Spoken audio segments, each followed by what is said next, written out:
അമൃത് part 4 episode 11. അമൃതിൻ്റെ എല്ലാ വിശദാംശങ്ങളും ഞാൻ കഴിഞ്ഞ പാർട്ടുകളിൽ വിവരിച്ചിട്ടുണ്ട്. അടുത്തുള്ളത് അമൃത് വള്ളി ഇടിച്ച് പിഴിഞ്ഞെടുത്ത നീര് 15 മില്ലി ദിവസം 2 നേരം വീതം സേവിച്ചാൽ മൂത്രാശയ രോഗങ്ങൾ ശമിക്കുന്നു. അമൃത് നീരിൽ ചുക്കുപൊടി ചേർത്ത് സേവിച്ചാൽ നല്ല ദഹനം ഉണ്ടാവുന്നു. അമൃത് ചതച്ചിട്ട് ഒരു രാത്രി വെച്ച വെള്ളം അല്പം മഞ്ഞൾപ്പൊടി ചേർത്ത് കഴിച്ചാൽ പ്രമേഹം നിയന്ത്രിക്കാം.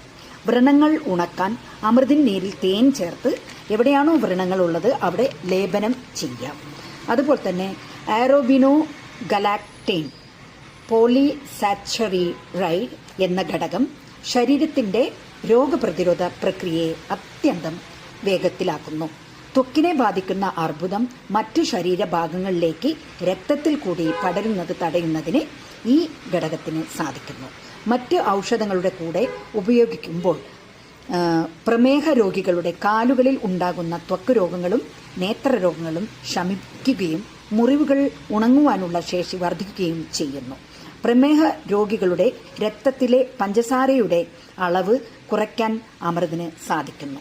അതുപോലെ തന്നെ ഔഷധ ഉപയോഗം ആയുർവേദത്തിൽ അമൃതാരിഷ്ടം, ധന്വന്തര തൈലം, ചെറിയ രാസ്നാദി കഷയം, വലിയ മർമ്മ ഗുളിക എന്നിവയിൽ ഉപയോഗിക്കുന്നു ഈ അമൃത്.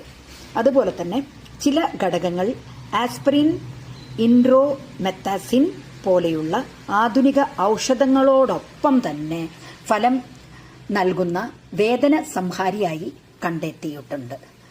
ഇതുപോലുള്ള അമൃതിനെക്കുറിച്ചുള്ള ധാരാളം ആയിട്ടുള്ള വിഷയങ്ങൾ നമ്മൾ ഈ കഴിഞ്ഞ എപ്പിസോഡുകളിലായിട്ട് വിവരിച്ചിട്ടുണ്ട്. നിങ്ങളെല്ലാവരും എൻ്റെ ഈ ചാനൽ സബ്സ്ക്രൈബ് ചെയ്യുക.